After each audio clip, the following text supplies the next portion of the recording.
Hey locals, we're all working out from home now, which probably means that your workout routine looks a little bit different than it used to. If you're like me, you're doing less pull-ups, toes to bar, ring dips, rowing, wall balls, and you might be doing more jumping, running, walking, or jump roping. And when you increase the running and jumping in your workout, you're kind of increasing the demand on the soft tissue and muscles on the bottom half of your legs and on your feet. So I'm going to show you two different mobility exercises you can do today to take care of those parts of your body. I'm going to be using a foam roller and a lacrosse ball, but if you don't have either of those things, that's okay. You can still do the exercises with things that you can probably find around your house. If you don't have a lacrosse ball, you can use a tennis ball. That's a really good substitute, or you can use a baseball or softball. Because we're just going to be using these on the bottom of our feet today, you can also use a golf ball. If you have a dog, you could probably use a Kong chew toy. So you can get creative looking for something around your house that you can use for this exercise. And if you don't have a foam roller, then you can use a metal water bottle with a towel or a hand towel wrapped around it, or a dish towel.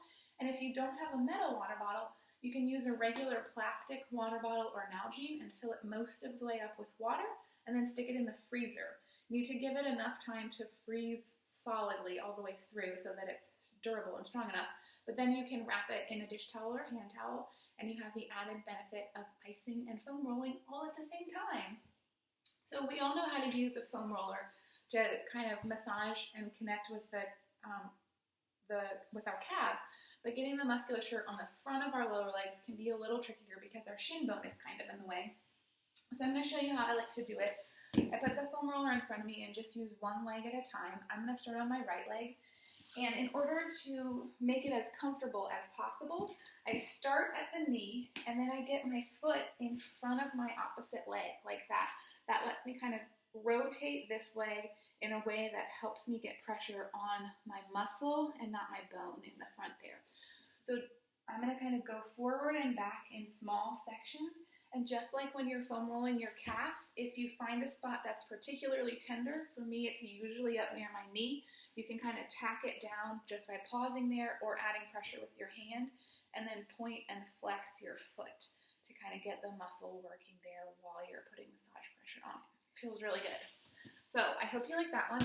The second thing that I wanted to show you how to do is use a lacrosse ball to take care of the connective tissue on the bottom of your foot, which may really need it right now if you're doing more running and jumping. So if you look at the bottom of your foot, the way that I like to do this is start by making a T. So I go across the ball of my foot, then straight down the middle, and then at the bottom roll to the inside of my heel. I find it easiest to do this while I'm standing up, which is why I have this chair here, because it can help to have something to hold on to while you're balancing with one foot on top of a lacrosse ball.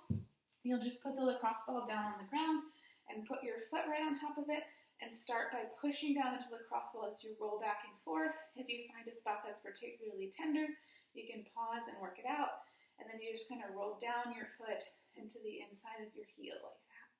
Then you switch and do the other side, and it should feel really good. You can do this before or after a running or jumping workout to kind of check in with your feet and your shins and your lower legs and make sure everything's feeling good. Thanks for watching the video.